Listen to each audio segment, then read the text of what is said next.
नमस्कार and welcome to my channel. तो ये मु घुगुनी बनाऊँगी। घुगुनी पाई मुझे कढ़ई बसई तादर तेल पकई नहीं। तो चलते देखा।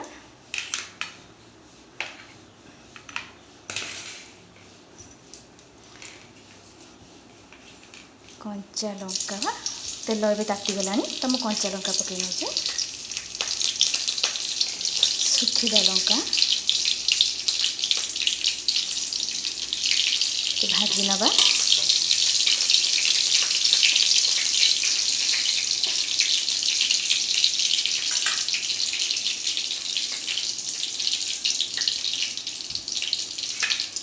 लंका हो गलानी तेणु पियाज पकई नौची।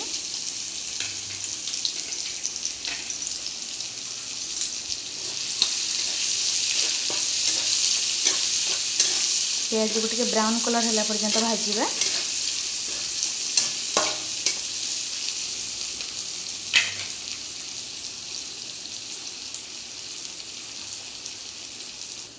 पियाज टिके ब्राउन कलर है पर्यंत भाजवा आ टिके।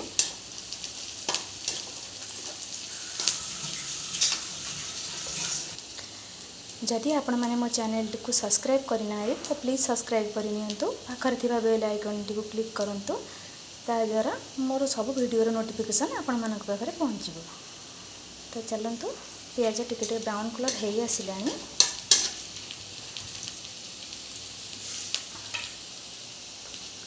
एबे पियाज ब्राउन कलर है आसिलानी तो आम मसला पकई नवा। मुझे अदा रसुण पेस्ट करथिले। अदा रसुण पेस्ट पकई नवा।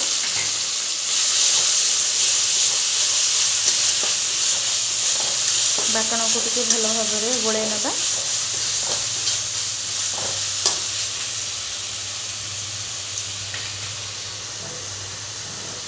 हलदी गुंड, लंका गुंड, काश्मीरी चिली पाउडर,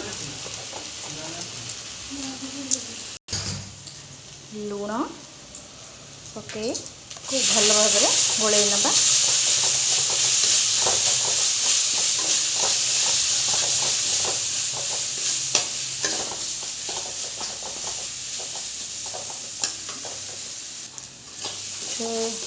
बाटण अल्प किसी कषि हो जाए पानी दे ताकू ढंकई देवा। बाटण रू तेल बाहर पर्यंत आम ताकू ढाँकी नवा।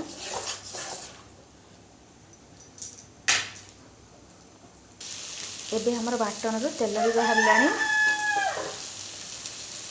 बाटण तेल छाड़ा। बाटण हमर भलसे कषि हो गलानी।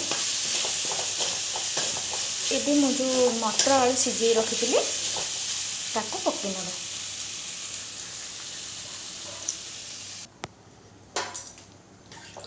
मुझे मटर आलू को पकई नहीं।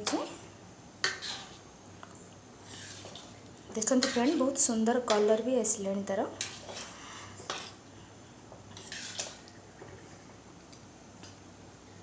ताकू मुझे किसी समय फुटवा छाड़ी। एबे घुगुनी फुटिला तो मुझे किसी मेथी पत्र पकई नौची। मुझे टमाटो पकई नहीं। आपण मैंने चाहिए टमाटो भी पकई पारे। किसी गरम मसला गुंड, गरम मसला पकई मुझे ढाँकी दौचे। किसी समय फुटिला परे खोलिबा। एबे घुगुनी 10 मिनिट हो गलानी फुटबार। ताकू आम ओल्हई नवा। एबे हमर घुगुनी प्रस्तुत हो गलानी। एबे आपण मैंने चाहिए तो ऊपर धनिया पत्र दे खाइबा को दे परिबे। मोर ये रेसिपीटी आपण मानकु केमिति लागिला कमेंट लिखि जणैबे। Thanks for watching.